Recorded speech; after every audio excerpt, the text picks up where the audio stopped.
Muchas gracias, Víctor, por tu amable invitación y a ustedes por su atención, ¿no? Obviamente el tema petrolero para Venezuela es un tema neurálgico, es la columna vertebral del país, y es importante entonces ustedes como estudiantes que tengan nociones básicas y alguna cultura general sobre el asunto, ¿no? Porque la única forma de entender nuestra historia es entendiendo el drama petrolero. Y el drama petrolero tiene ese nombre quizás tan trágico, porque pocas naciones en el mundo han tenido las oportunidades que hemos tenido nosotros de alcanzar desarrollo y prosperidad gracias a un maná, gracias a la naturaleza, ¿no? Y bueno, yo voy a hacer un recorrido histórico de los hitos de la industria petrolera venezolana para al final tratar de alguna manera de hacer algunas reflexiones sobre qué cosas se podrían hacer en el país para salir de la trampa en la que estamos metidos por el mal entendimiento de lo que debe ser el petróleo, lo que es el petróleo como herramienta, ¿no? Como herramienta de desarrollo. Ustedes saben que en el siglo XIX Venezuela quedó totalmente devastada por la guerra federal, la guerra civil, nos dejó total y absolutamente destruidos como nación, la población quedó diezmada, los sectores económicos quedaron muy golpeados y políticamente el país quedó desmembrado en todos los aspectos, si se quiere, que pueden definir lo que es una nación, ¿no? Entramos entonces en el siglo XX con muchas desventajas con respecto al mundo. El mundo estaba caminando a velocidades bastante rápidas y nosotros nos habíamos transformado en un país ascendístico, un país con una población muy analfabeta y con pocas herramientas para prosperar, ¿no? Hasta que apareció el petróleo. En 1914 hubo un primer conato con un campo, el Barroso I, en el occidente de Venezuela, pero no fue lo suficientemente representativo como para generar el interés del mundo hacia nuestro país. Eso va a suceder en 1922 con el gran reventón del Barroso II en Cabimas, en la región del Zulia. Es un pozo que precisamente por una falla del taladro de percusión, no pudo sostenerse la presión y salió disparado en una cantidad de 100.000 barriles diarios durante 9 días, que bañó a Cabimas literalmente de petróleo. Las casas quedaron inundadas de petróleo, las calles quedaron inundadas de petróleo. Entonces en ese momento Venezuela entra entonces en el escenario internacional de una manera fundamental. Las principales potencias del mundo ya habían entendido a raíz de la Primera Guerra Mundial que el petróleo era una herramienta fundamental para la seguridad nacional, la seguridad de sus estados. Winston Churchill, por ejemplo, en la Primera Guerra Mundial, hizo que el gobierno inglés comprara una empresa, la British Petroleum, para tener capacidad, básicamente, de autosostenimiento, un poco alguna independencia con respecto a lo que eran las empresas privadas, las empresas que operaban en el mercado internacional, que no eran muchas. El mercado estadounidense estaba dominado por Rockefeller, por la Standard Oil of New Jersey, que fue una empresa que, si se quiere, creó la industria petrolera como industria, dio todo el concepto de negocio verticalmente integrado, es decir, de controlar todas y cada una de las fases del negocio, desde la exploración hasta la distribución y venta al consumidor final. Y en Europa pues estaba la Royal Dutch Shell, que era una empresa anglo-holandesa, y bueno, después la British Petroleum. Los rusos de alguna manera quedaron relegados, teniendo una gran posibilidad de haber sido unos grandes competidores a nivel mundial por la revolución bolchevique, que básicamente confiscó las empresas petroleras que estaban operando en su territorio, las expulsó y bueno, quedó en cierta forma boicoteado el petróleo ruso por parte de las empresas que controlaban los mercados internacionales. Pero entonces en 1922 las empresas fijan su norte en Venezuela con una gran atención, y empiezan a darse las primeras leyes de hidrocarburos. Se dan varias, consecuentemente tratando de regular de alguna manera algo nuevo que estaba surgiendo en el país. Había poco conocimiento legislativo porque básicamente no había ninguna herramienta desde el punto de vista del conocimiento profesional del negocio. Entonces, las primeras leyes de hidrocarburos en cierta manera eran redactadas por las empresas petroleras y regulaban lo que eran las concesiones que se iban a otorgar. Juan Vicente Gómez, que en ese entonces era el presidente del país, dictador Gómez, empezó a repartir concesiones. Creó una empresa, la CBP, y a través de esa empresa canalizaba entonces el otorgamiento de concesiones tanto a amigos de él como amigos de su entorno ministerial. Así empiezan a surgir fortunas incalculables en Venezuela. Básicamente los amigos de Juan Vicente Gómez, los parientes de Juan Vicente Gómez recibían concesiones. Esas concesiones se las daban a la CBP para que canalizara la negociación con las empresas transnacionales, porque obviamente las personas que recibían las concesiones no tenían ninguna capacidad para operar las mismas. Entonces, bueno, así esto es muy importante que se entienda. Por ejemplo, Manuel Caballero, en un librito que sacó sobre el petróleo, narraba la anécdota de un dentista de Juan Vicente Gómez que recibió una concesión y a raíz de eso pues se hizo multimillonario, ¿no? Así pasaron muchos casos en Venezuela y muchas de las fortunas que se crearon entonces se crean de la manera más mágica que puede haber, de la noche a la mañana, sin ningún esfuerzo, sin ningún trabajo, sin ninguna dedicación, sin ningún talento, simplemente la amistad con el hombre poderoso. Esto es muy importante que se entienda, porque explica mucho el drama en que estamos atrapados ahorita, ¿no?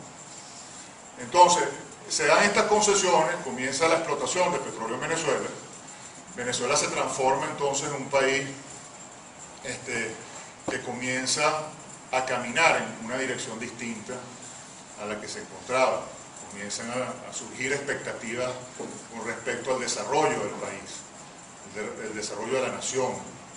Empiezan a crearse ciertas obras de infraestructura, empiezan a combatirse las enfermedades como el paludismo, la fiebre amarilla, de alguna manera comienza a generarse un nuevo amanecer para Venezuela.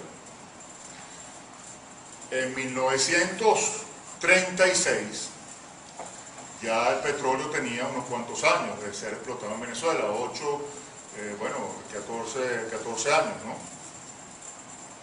Arturo Larpietri comienza desde la sección de Economía del Ministerio de Hacienda, donde él trabajaba con Alberto Adriani, en el gobierno de Eleazar López Contreras, ya muerto Juan Vicente Gómez.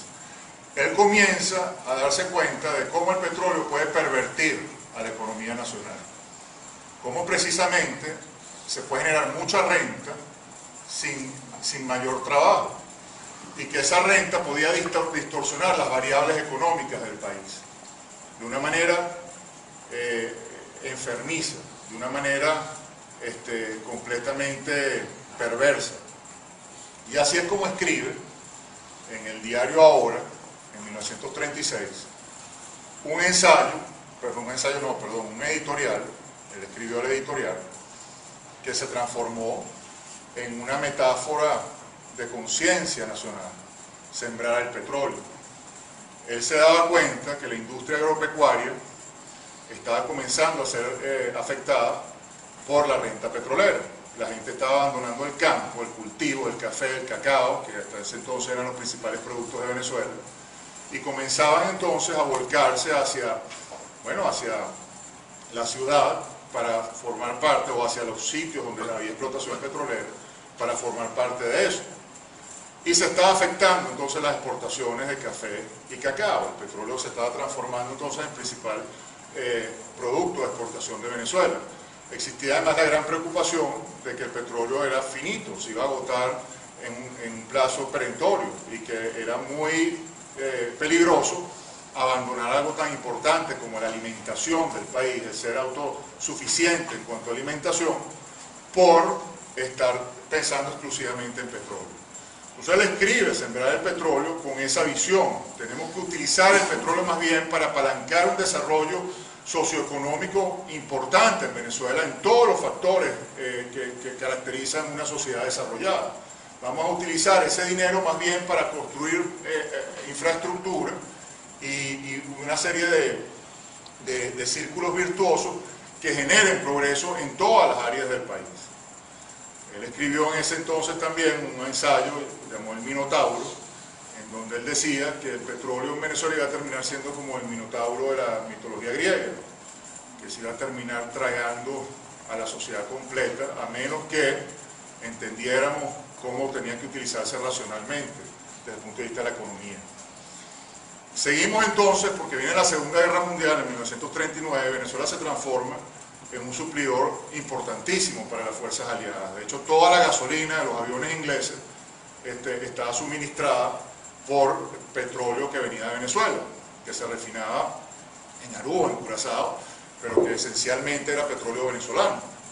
Así que nos transformamos en un elemento estratégico muy importante para las principales potencias del mundo. En paralelo, Rómulo Betancourt se estaba dedicando a estudiar muy profundamente el petróleo, la importancia del petróleo para Venezuela y cómo geopolíticamente, de alguna u otra manera, podíamos conseguir alianzas importantes con países fundamentales como Estados Unidos, haciendo uso, obviamente, de la ventaja que nos daba ser un país que teníamos un recurso tan necesario para que caminara el mundo capitalista, el mundo industrializado, y la seguridad, por supuesto, de defensa nacional de las principales potencias. Entonces, en 1943, ya en el gobierno de Isaías Medina Angarita, se redacta la famosa ley de hidrocarburos, la que verdaderamente marca por primera vez el relieve legislativo petrolero en Venezuela, porque unifica toda la legislación que había en materia petrolera, que era inmensa. Casi que por cada concesión que había una ley que le aplicaba específicamente esa concesión. Entonces hay una telaraña legislativa que generaba mucha confusión. Entonces la negociación de Isaías Medina con las empresas petroleras fue básicamente: ustedes aceptan esta nueva ley, abandonan la ley que aplica a sus concesiones, nosotros les perdonamos y hacemos tabla rasa, pues. Vamos a olvidarnos de las deudas existentes de parte y parte, y se renuevan 40 años más las concesiones en Venezuela. En 1943, entonces esas concesiones iban a durar hasta 1983. Pero en paralelo había toda una discusión política en Venezuela sobre la necesidad de hacernos nosotros el negocio petrolero y no darle tanto poder a las empresas que lo explotaban. Entonces empezó el discurso de no más concesiones, sobre todo promovido por el Partido Político Acción Democrática, que estaba totalmente en contra de que se siguieran dando concesiones en Venezuela. Otro hito importante fue en 1948. Ya en 1948 teníamos una mentalidad importante en materia petrolera. En 1946 habíamos alcanzado el 1.000.000 de barriles de petróleo, estamos produciendo ya 1.000.000 de barriles de petróleo en 1946. O sea, Venezuela verdaderamente se estaba transformando en un país fundamental, el principal exportador de petróleo del mundo y segundo productor después de los Estados Unidos. Entonces verdaderamente estábamos tomando un camino que nos llevaba en una dirección bastante positiva en ese sentido, ¿no? En 1948 entonces se saca la ley de impuestos sobre la renta en Venezuela, que estableció por primera vez lo que se llamó el 50-50, el 50-50. De la renta petrolera el 50 tiene que quedarle a las empresas y el 50 al Estado venezolano.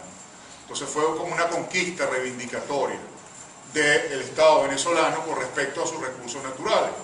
Decía, por lo menos el 50% nos debe corresponder a nosotros como Estado.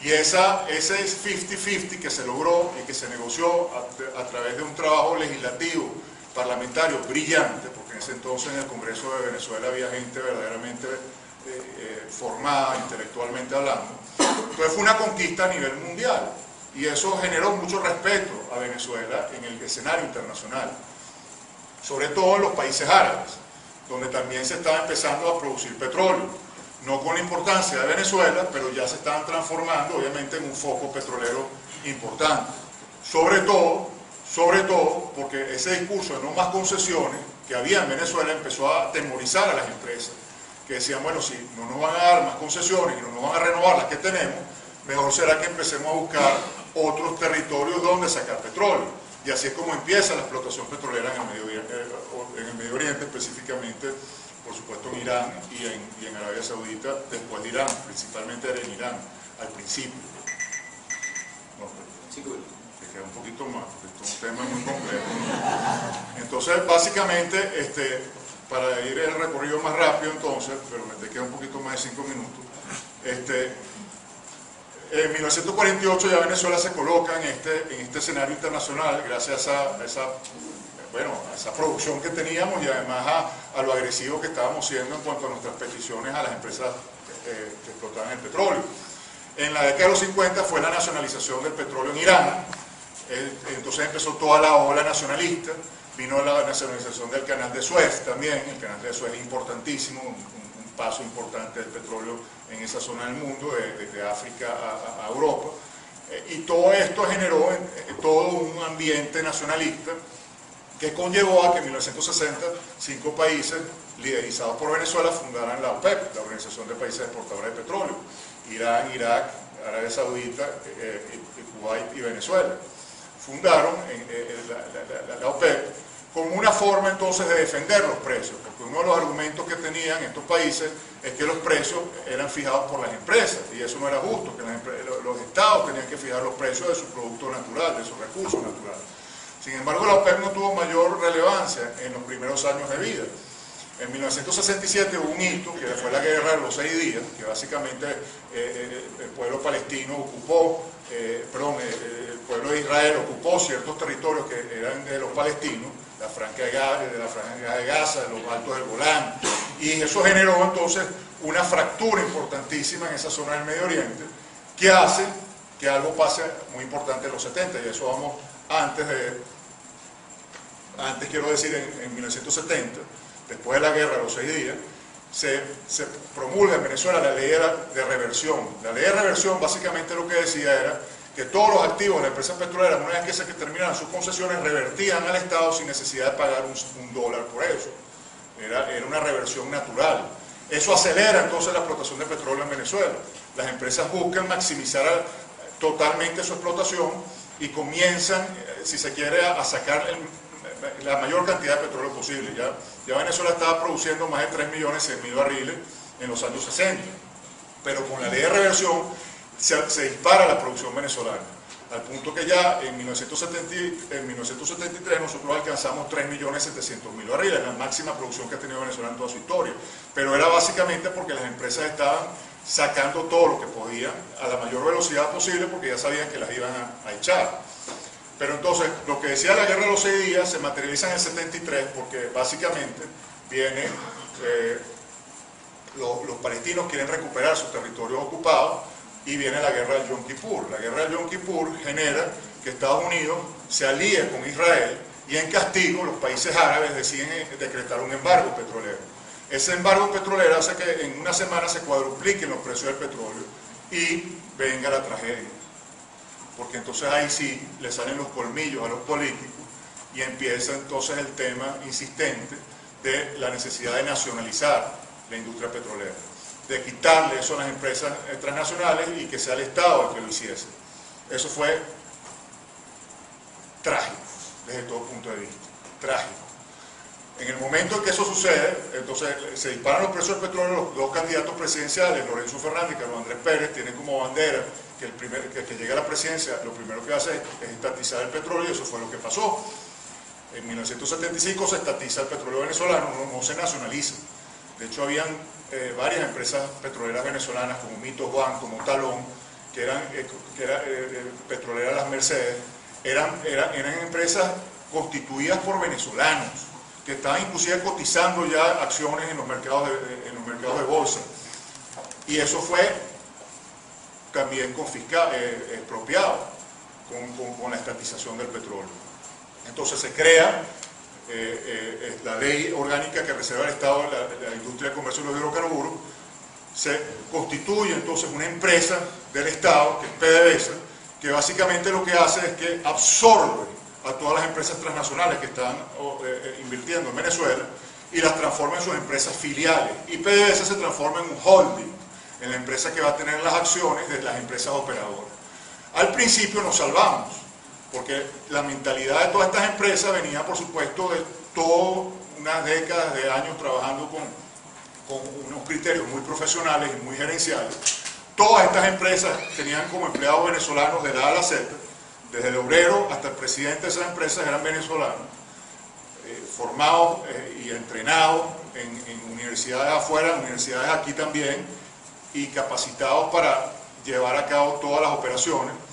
Así que eso es un mito, eso es que esas empresas estaban en manos de venezolanos, esas empresas, desde el punto de vista laboral, de la A a la Z. Entonces, digo que nos salvamos al principio porque seguía un poco el respeto del Estado con respecto a la operatividad de la industria petrolera. El Estado no se metía mucho en eso. Pero como los precios del petróleo se dispararon a tal nivel, viene entonces el concepto de la Venezuela, de la Gran Venezuela, la Venezuela Saudita. Había dinero para todo. Entonces el Estado pervierte el rol de la sociedad y se transforma en empresario y comienza a crear empresas del Estado en todas y cada una de las áreas y sectores económicos importantes. Eso hacía entonces que cualquier persona que quisiera tener una actividad de negocio importante en Venezuela necesariamente tenía que contratar con el Estado. Y aquí nace entonces toda esa telaraña de intereses y de cosas, y de corrupción y de males que hoy en día estamos sufriendo como estamos sufriendo. Eso se gesta ahí. Todo entonces gravitando en torno al Estado, una macrodimensión del Estado. El Estado se hace demasiado presente y por supuesto quienes llevan las riendas del Estado, sobre todo un país presidencialista, el presidente de la República, un poder demasiado abismal, demasiado grande. Ese crecimiento de los precios del petróleo hace que en paralelo comiencen a desarrollarse en el mundo todas las energías alternativas, todo el concepto de los futuros petroleros, un mercado financiero para negociar productos financieros relacionados con el petróleo, y todas estas cosas son las que el medio ambiente, las guerras, que van estableciendo realmente los criterios de precio. Nunca es ni la OPEP, ni las empresas, ni los estados, son muchos los factores los que iban decidiendo el precio. Sin embargo, tal cantidad de dinero crea el caso Venezuela, y el Minotauro comienza a crecerse de una manera insólita. ¿Por qué? Porque se pervierten todos los factores económicos. Tanta renta inyectada a la economía sobrevalúa la moneda automáticamente, le da excesivo valor a la moneda, lo cual hace que no sea competitivo producir en Venezuela. Se hace mucho más barato importar. Entonces empieza a sustituirse todo lo producido en Venezuela por productos importados. Y se genera además demasiada liquidez en el mercado que produce mucha demanda de productos que a su vez genera mucha inflación.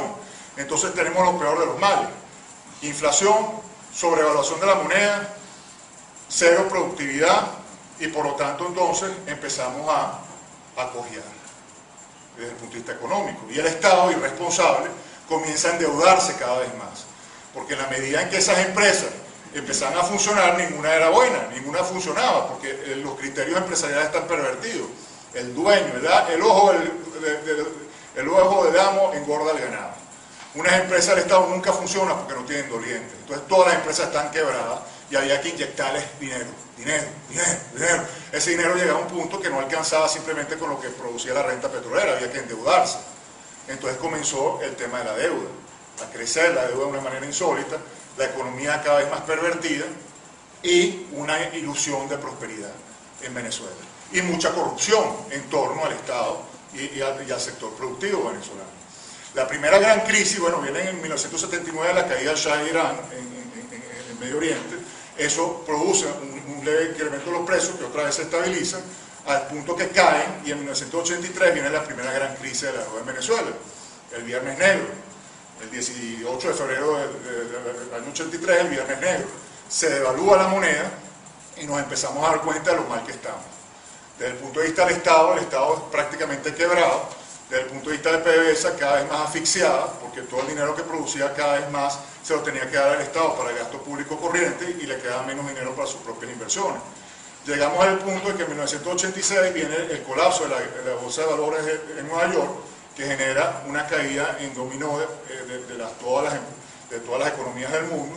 Otra vez se desploman los precios del petróleo, y de alguna manera entonces así nace el concepto dentro de PDVSA de la apertura petrolera, de la necesidad urgente de ampliar el radio de negocios en Venezuela para que pudiese de alguna manera compensar la caída del precio del petróleo en la exagerada voracidad del Estado en cuanto al ingreso de PDVSA y la posibilidad entonces de desarrollar el potencial y generar más dividendos. Entonces, así nace el concepto de la apertura petrolera. En 1989, 88 llega Carlos Andrés Pérez al poder, otra vez. 89 va a la Corte Suprema de Justicia el primer caso de la apertura petrolera, que era precisamente sobre yacimientos de gas, para ver si efectivamente se podía contratar, teniendo la ley que reserva el Estado de la Industria del Comercio de Hidrocarburos, si se podía hacer una excepción a esa ley y contratar con empresas privadas para llevar a cabo negocios energéticos. La Corte Suprema de Justicia dice que sí, y así nace la apertura petrolera. Comienzan los convenios de las rondas operativas, 1992 la primera, 1995 la segunda, 1997 la tercera, 1995 la de los contratos de ganancias compartidas. Se negocian tres tipos de contratos. Esto tengo que meter aquí un pelín más porque es que esto es muy largo esta historia. Hay tres tipos de contratos fundamentales en la apertura petrolera. Primero los contratos operativos, que no comprometían para nada la propiedad del yacimiento, y por lo tanto no necesitaban la autorización del Congreso para celebrarse. Esas fueron las tres rondas importantes que hubo, el convenio operativo. Después vinieron los convenios de ganancias compartidas, los joint ventures, que son los que se crean en la faja del Orinoco. La faja del Orinoco, bituminosa, una roca, muy difícil de explorar, muy costoso, no hay tecnología, no hay dinero, no hay capacidad laboral para meterse ahí necesariamente para poder sacar el petróleo que estaba ahí, que ya se sabía que era mucho, había que traer a estas empresas. Se hicieron entonces las asociaciones estratégicas, 4 convenios de asociaciones estratégicas en la faja del Orinoco. Las ganancias compartidas básicamente eran 8 contratos que se negociaron, 3 de los cuales resultaron exitosos, en donde las empresas privadas exploraban reservas que no se sabía si efectivamente estaban allí, y si descubrían petróleo, entonces se creaba una asociación estratégica con PDVSA, por eso ganancias compartidas. Esos 3 modelos son la apertura petrolera y comenzaron a generar un nuevo amanecer para Venezuela. Empezaron a venir todas las empresas importantes, no solamente de petróleo, sino las que sirven a bienes y servicios a esa industria. Empezaron a generarse empresas nuevas en Venezuela, y Venezuela en 1993 ya es percibida, en 1992, perdón, antes del intento de golpe, empieza a ser percibida como el país emergente por excelencia del mundo. Del mundo. Es importante recordar lo siguiente: desde 1929 a 1973 Venezuela tuvo un crecimiento económico sostenido de casi 6%, a nivel de países desarrollados, moneda dura. Todo el mundo se venía a Venezuela como el país de las promesas, como el país de las posibilidades económicas, las posibilidades de prosperidad. De 1929 a 1973, 6% de crecimiento económico sostenido, casi 8% de 1953 a 1973. O sea, una cosa espectacular. Eso empezó a acabarse con la Venezuela Saudita, entramos en crisis, pero entonces empezamos nuevamente a amanecer en la década de los 90, empieza a respirarse otra vez esas posibilidades. Pero desgraciadamente, ¿qué pasa? Viene 1997, crisis en el sudeste asiático, caen las economías del sudeste asiático, Corea del Sur, Malasia, Hong Kong, Taiwán, todas, empiezan a caer. Eso afecta, por supuesto, ¿cómo se llama?, a Japón, a China, y en consecuencia afecta también a Europa y a Estados Unidos.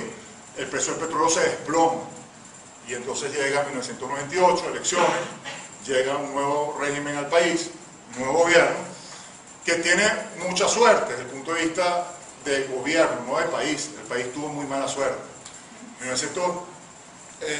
Cuando caen los precios del petróleo, de tal manera, muchos de los proyectos petroleros se engavetan, porque deja de ser rentable producir petróleo en algunas zonas, por ejemplo, bien profundo en el Mar del Norte, en algunas zonas del Golfo de México, en la zona del Caspio. Se hace muy costoso producir si los precios están caídos, se engavetan los proyectos.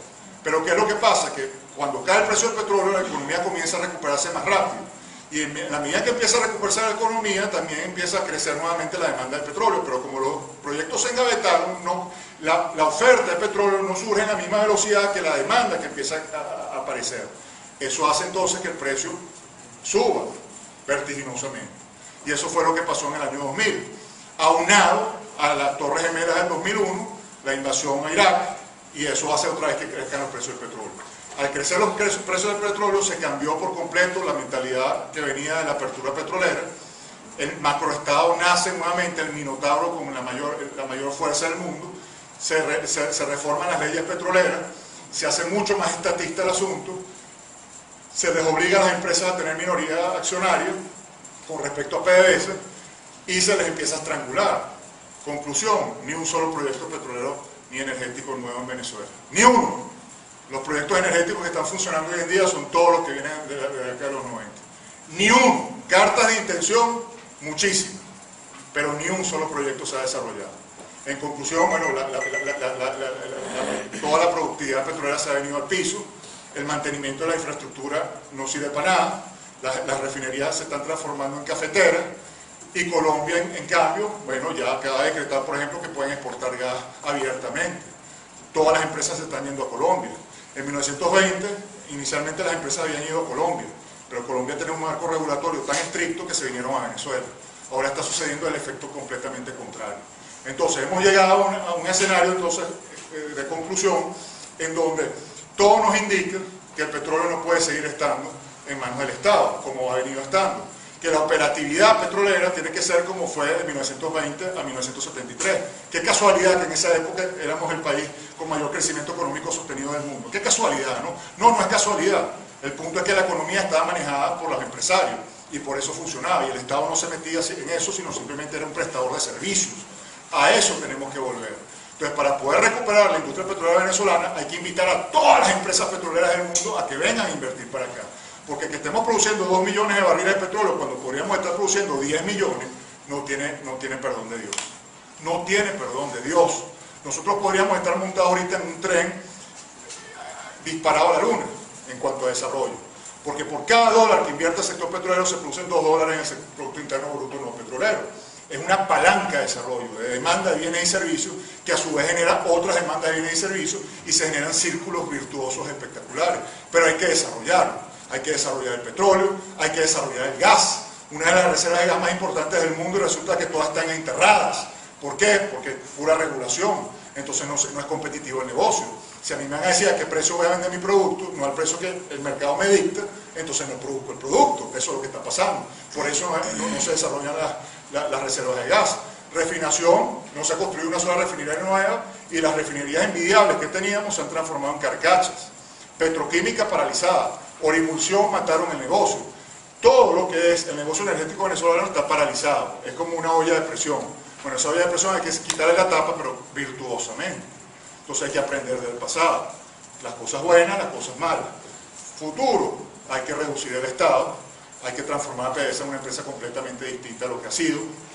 Sí hay que hacerla pública. PDVSA hoy en día es la empresa más privada del mundo, es de una sola persona. No rinde cuenta, nadie sabe cuáles son sus verdaderos números, la gerencia puede ser la más incompetente del mundo y nadie puede decir nada, nadie puede reclamar nada. Cuando las empresas son públicas, es decir, que cualquier persona del mundo puede ser accionista de esa empresa, entonces las cosas cambian. Porque como tiene doliente, mejor será que los resultados cada año sean mejores que el año anterior, porque si no cambias a la gerencia.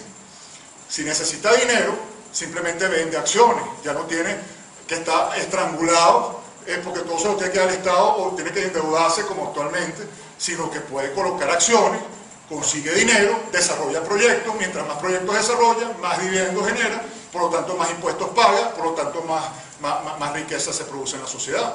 Entonces es muy sencillo, lo que hay que dejar son los mitos y las leyendas y darse cuenta de la hipocresía, porque eso que se habla del petróleo de todos los venezolanos es pura paja.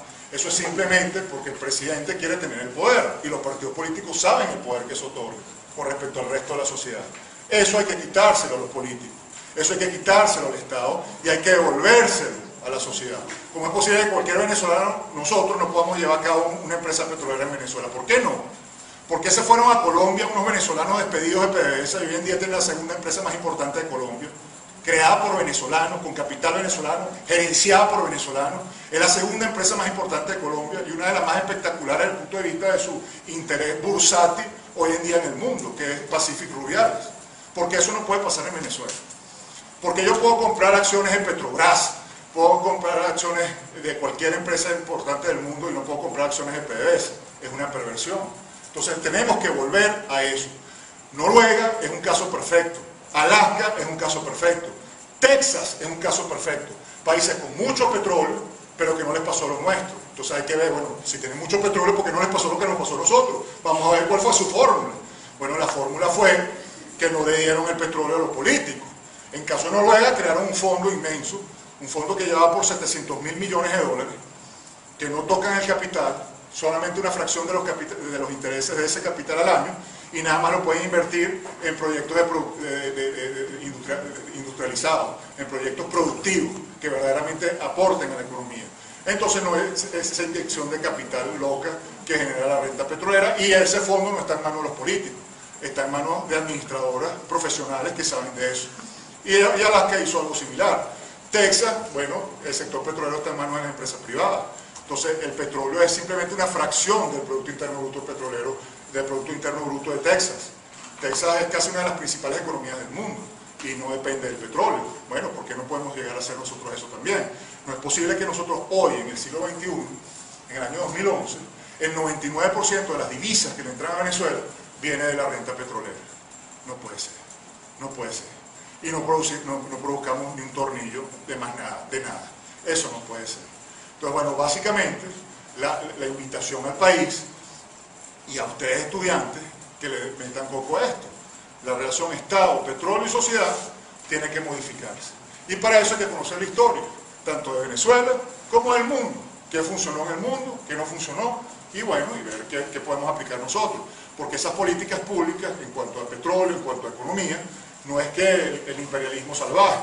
Se han aplicado en Asia, se han aplicado en África, se han aplicado en Europa, se han aplicado en América, y en todos esos continentes han funcionado. Entonces, bueno, básicamente eso es lo que tenemos que hacer. Darle el poder a los individuos, darle el poder a la sociedad. Obviamente el Estado reservarse la prestación de los servicios, la atención social, y que funcione la seguridad de Estado, seguridad y defensa nacional, administración de justicia, Estado de Derecho, todo lo que es el cumplimiento de la ley, ataque a la delincuencia, educación, salud, y algo de infraestructura, todo lo demás tiene que estar en manos de los individuos. Y así es como surge en la sociedad. Entonces, básicamente esa es la moraleja del petróleo. Cuando estaba bien aplicado y movido por las empresas que sí lo sabían utilizar, Venezuela tuvo el mayor crecimiento económico del mundo, sostenido, y generó una clase media profesional importante, bienestar y prosperidad para todo el mundo. Cambió la fórmula, vino el colapso. Es muy sencillo. Hay que volver a cambiar la fórmula. Listo.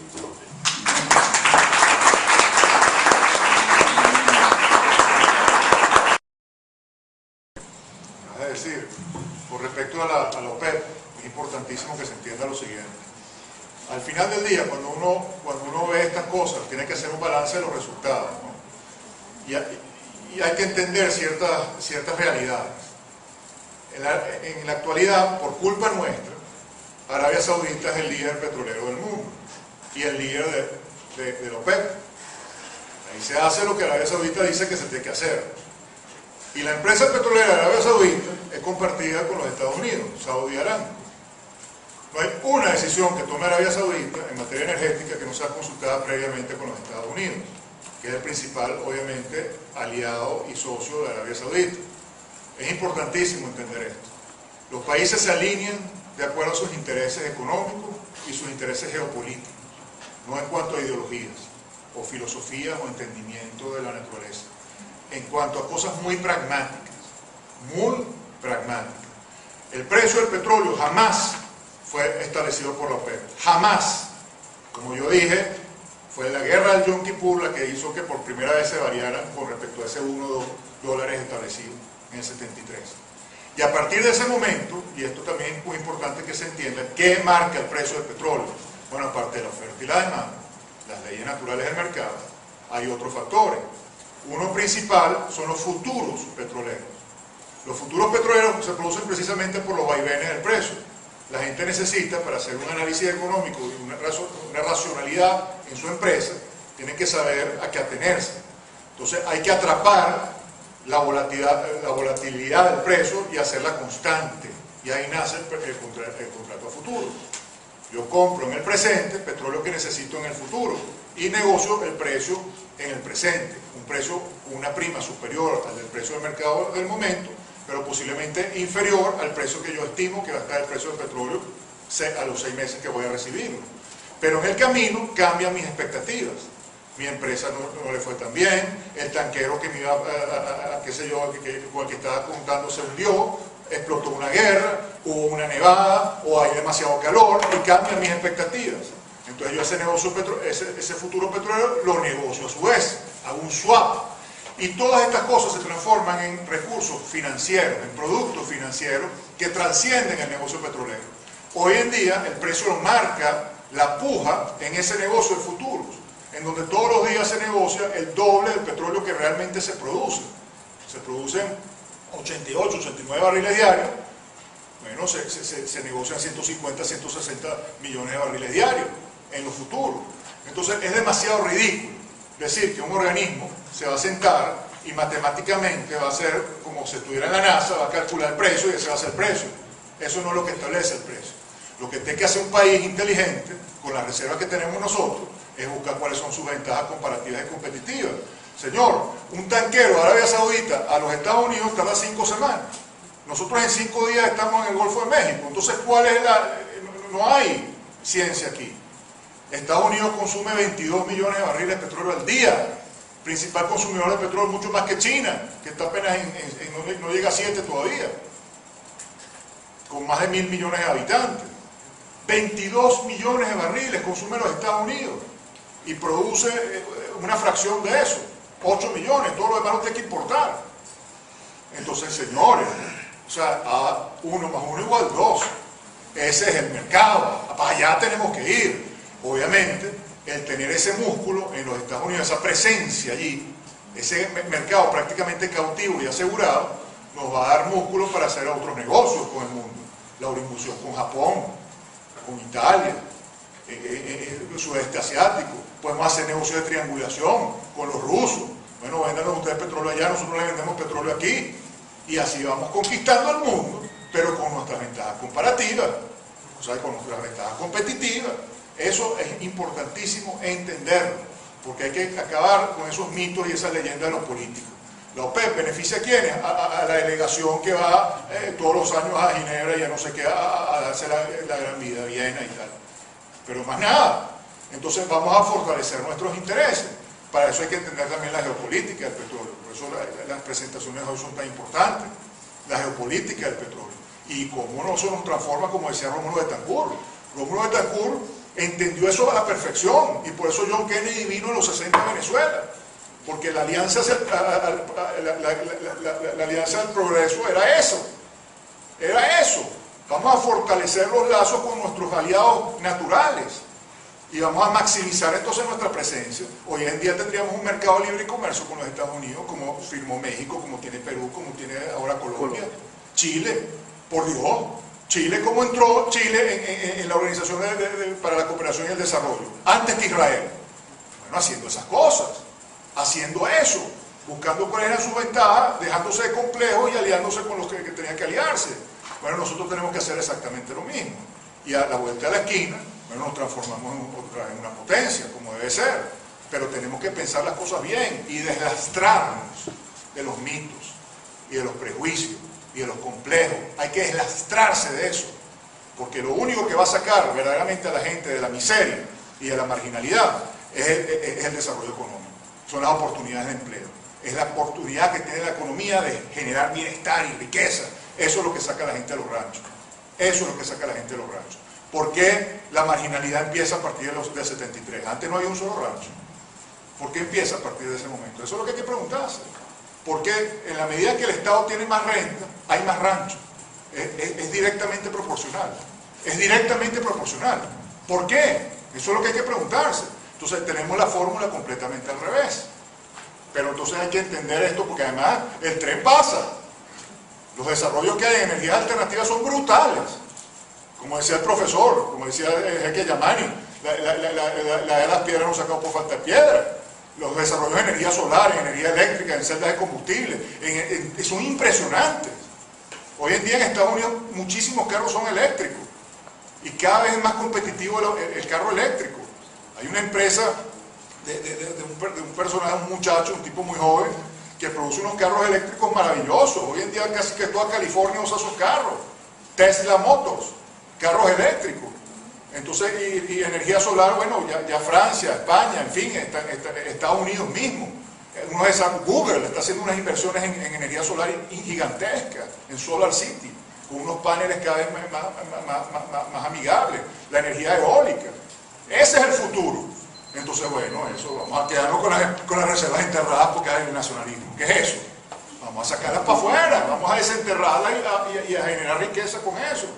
Eso es lo que hay que hacer, pero hay que comprender para que no se dejen engañar, porque ese es el típico discursito del populismo, el nacionalismo y la cosa, el petróleo de los venezolanos. Yo quisiera saber qué es el petróleo de los venezolanos. Hay que preguntarse eso. ¿Quién se beneficia del petróleo en este país? ¿Quién? Bueno, entonces vamos a ponernos a pensar de verdad y revertir la fórmula. Yo me quiero De la producción y la declinación. Venezuela en 1998 tenía la capacidad de producir 3,5 millones de barriles. En el año 2011, si llegamos a 2.300.000 barriles, yo creo que sería una apreciación no optimista, pero mucho más acercada a la realidad que las cifras que vuelan por ahí, ¿no? 2.300.000. Para aumentar 120.000 barriles diarios interanuales, hay que invertir más de 10.000 millones de dólares. Cuando uno dice que va a aumentar producción, tiene que además que pensar en la declinación. Antes de hablar de aumento de producción neta, primero tienes que recuperar lo que perdiste cada año. Si tú produces, por ejemplo, 3 millones de barriles diarios y pierdes el 20% en declinación, tienes que producir 600.000 barriles para llegar a esos 3 millones de barriles y a partir de ahí aumentar producción. Entonces, la situación en Venezuela es verdaderamente dramática, porque efectivamente el factor de recobro nuestro, como decía el profesor Alvarado muy bien, el factor de recobro es lo que efectivamente tú puedes sacar de cada yacimiento. Si un yacimiento tiene 100 barriles y el factor de recobro es 8%, significa que de esos 100 barriles tú nada más puedes sacar 8. A nivel mundial, el promedio de factor de recobro es 40%. En Venezuela, en los crudos convencionales, estamos más o menos en 20% de factor de recobro y en la faja 9%. Como tenemos la mayoría de nuestros crudos pesados y ultrapesados, el promedio de factor de recobro en Venezuela es el 15%. Por cada 100 barriles que hay un yacimiento productivo, 15 es lo que se saca. 15 barriles. Entonces, el potencial nuestro es prácticamente infinito. Ahora bien, para poder aumentar 120.000 barriles interanual, tienes que invertir 10.000 millones de dólares al año. ¿Quién va a hacer eso? Entonces, toda la lógica indica que la única forma verdadera de nosotros maximizar las reservas que tenemos, independientemente de su cuantificación exacta, sí se sabe que hay mucho petróleo en Venezuela. En la faja hay más de 1.000 billones, ¿cómo es la cosa? Más de 1.3 trillones de barriles de petróleo. 1.3 trillones de barriles de petróleo hay en la faja aproximadamente. Eso es petróleo para toda la vida. Y estamos sacando 400.000 barriles, cuando hace 5 años estábamos sacando 600.000. O sea, estamos perdiendo productividad. Cuando diríamos, en el 2005, yo hablaba con la gente que estaba en la faja y me decía que en un año van a tener capacidad de duplicar. Es decir, ya estaríamos produciendo por lo menos 1.200.000 barriles en la faja. Resulta que estamos produciendo 400.000. Entonces es un pecado mortal lo que está pasando en Venezuela. Es un pecado mortal, porque cada vez nos hundimos más en el subdesarrollo. Y los países caminan a una velocidad vertiginosa en todos los sentidos, tecnológicamente, todo lo que es el desarrollo humano. Entonces hay que aprovechar eso. Ahora, quiero que entren en perspectiva. En 1973 nosotros producíamos 3.700.000 barriles. En el 2011 producimos 2.200.000, 2.300.000, mucho de eso apalancado por las empresas transnacionales. Entonces, ¿cuál es la conclusión? Algo estamos haciendo mal. Entonces, en vez de insistir en hacer eso una y otra vez, independientemente de los resultados, vamos a ver cuáles son los resultados y vamos a ver por qué tenemos esos resultados.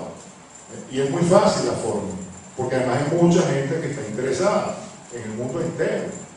Porque al final del día, hay algo que hay que entender muy claramente.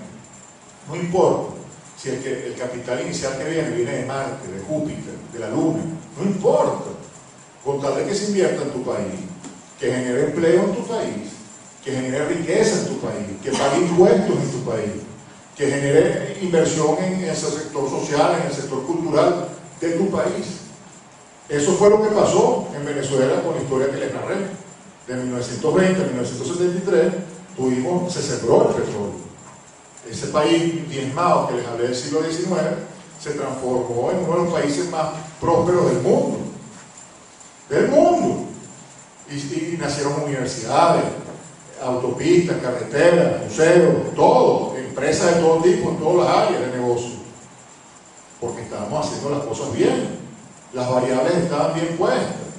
El problema fue cuando se invirtió la variable, cuando se le dio al Estado, que es una entelequia, todo el poder económico. El poder económico tiene que estar en manos de la sociedad, y así existe el verdadero contrapeso. Entonces, utilizar el petróleo que tenemos, con esa reserva que estamos hablando, tanto el petróleo como el gas, y maximizarlas. El gas puede ser en sí mismo un negocio espectacular, y resulta que no estamos importando gas de Colombia. Importando gas de Colombia, cuando nosotros deberíamos estarle vendiendo el gas a Colombia. Entonces hay que poner las cosas en perspectiva. No se trata de una discusión política, es una discusión pragmática, en base a resultados, y cosas que funcionan y que no funcionan. Es tan sencillo como eso. Bueno, para finalizar, yo he tomado algunas ideas que han quedado en la mesa para resumir un poco lo que habíamos dicho acá. La primera idea es, bueno, al parecer las grandes potencias definen sus intereses sobre la base de sus expectativas de poder, y esto no es distinto en el mundo petrolero, sigue sucediendo en el mundo petrolero, es decir, sigue siendo aplicable todos estos principios en el mercado petrolero. Como segunda idea, bueno, la OPEP como instrumento parece que tiene una utilidad decreciente para Venezuela. Habría que analizar esto mucho mejor, habría que estudiar mucho mejor cuáles son nuestras expectativas y creo que realmente deseamos nosotros dentro de la OPEP. O si realmente quienes están jugando a ser free riders en todo esto, es decir, estamos hablando de México, Noruega y Rusia, sobre todo estos dos últimos, están sacando la mejor tajada de la OPEP, no siendo OPEP. La tercera idea, bueno, las reservas no sirven de nada mientras sigan siendo reservas, es decir, mientras sigan enterradas.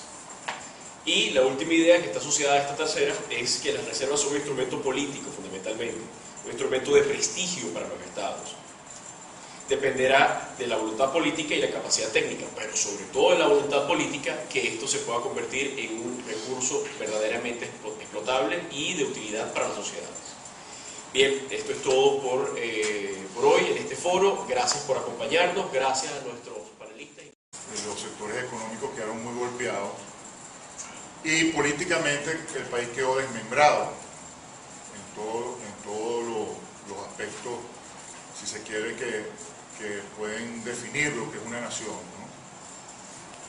Entramos entonces en el siglo XX con muchas desventajas con respecto al mundo. El mundo estaba caminando a velocidades bastante rápidas y nosotros nos habíamos transformado en un país ascendístico, un país con una población muy analfabeta y con pocas herramientas para prosperar, ¿no? Hasta que apareció el petróleo. En 1914 hubo un primer conato con un campo, el Barroso I, en el occidente de Venezuela, pero no fue lo suficientemente representativo como para generar el interés del mundo hacia nuestro país. Eso va a suceder en 1922 con el gran reventón del Barroso II en Cabimas, en la región del Zulia. Es un pozo que precisamente por una falla del taladro de percusión, no pudo sostenerse la presión y salió disparado en una cantidad de 100.000 barriles diarios durante 9 días, que bañó a Cabimas literalmente de petróleo. Las casas quedaron inundadas de petróleo, las calles quedaron inundadas de petróleo. Entonces, en ese momento Venezuela entra entonces en el escenario internacional de una manera fundamental.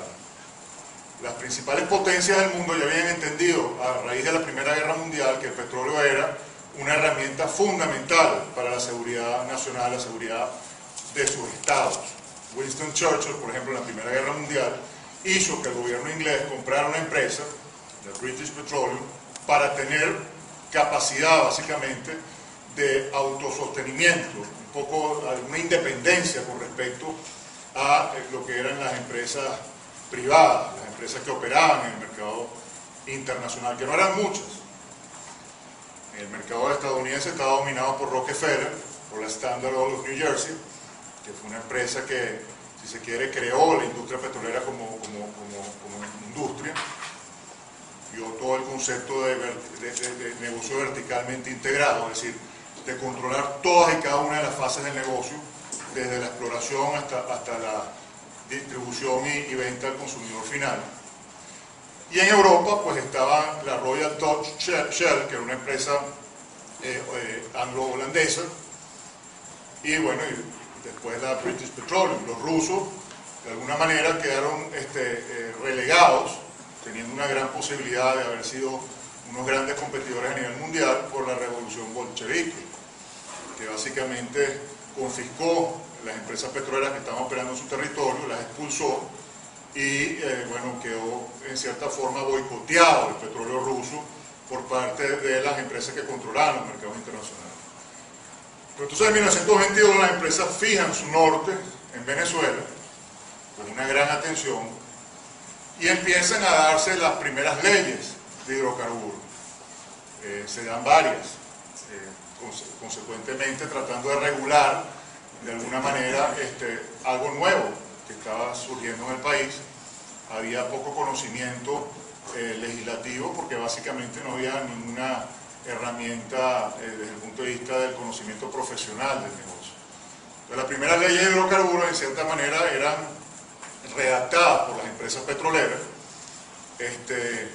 y regulaban lo que eran las concesiones que se iban otorgando. Juan Vicente Gómez, que en ese entonces era el presidente del país, dictador Gómez, empezó a repartir concesiones. Creó una empresa, la CBP, y a través de esa empresa canalizaba entonces el otorgamiento de concesiones tanto a amigos de él como amigos de su entorno ministerial. Así empiezan a surgir fortunas incalculables en Venezuela. Básicamente los amigos de Juan Vicente Gómez, los parientes de Juan Vicente Gómez recibían concesiones. Esas concesiones se las daban a la CBP para que canalizara la negociación con las empresas transnacionales, porque obviamente las personas que recibían las concesiones no tenían ninguna capacidad para operar las mismas. Entonces, bueno, así esto es muy importante que se entienda. Por ejemplo, Manuel Caballero, en un librito que sacó sobre el petróleo, narraba la anécdota de un dentista de Juan Vicente Gómez que recibió una concesión y a raíz de eso pues se hizo multimillonario, ¿no? Así pasaron muchos casos en Venezuela y muchas de las fortunas que se crearon entonces se crean de la manera más mágica que puede haber, de la noche a la mañana, sin ningún esfuerzo, sin ningún trabajo, sin ninguna dedicación, sin ningún talento.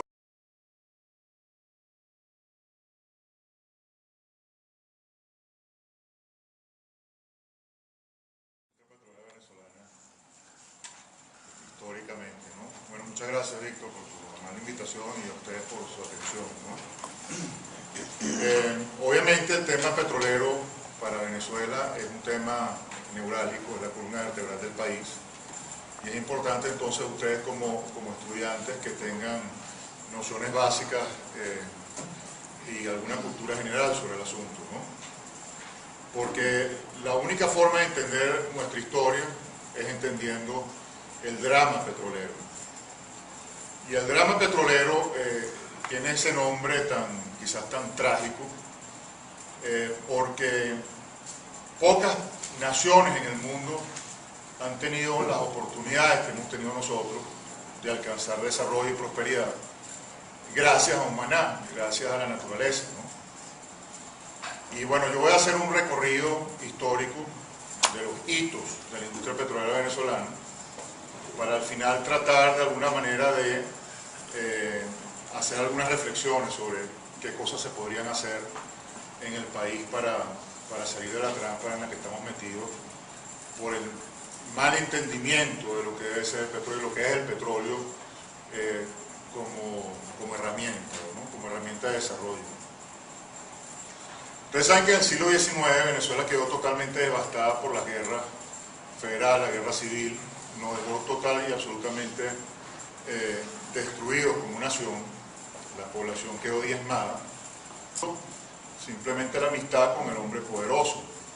Esto es muy importante que se entienda, porque explica mucho el drama en que estamos atrapados ahorita, ¿no? Entonces, se dan estas concesiones, comienza la explotación de petróleo en Venezuela. Venezuela se transforma entonces en un país que comienza a caminar en una dirección distinta a la que se encontraba. Comienzan a surgir expectativas con respecto al desarrollo del país, el desarrollo de la nación. Empiezan a crearse ciertas obras de infraestructura, empiezan a combatirse las enfermedades como el paludismo, la fiebre amarilla, de alguna manera comienza a generarse un nuevo amanecer para Venezuela. En 1936 ya el petróleo tenía unos cuantos años de ser explotado en Venezuela, 14 años, ¿no?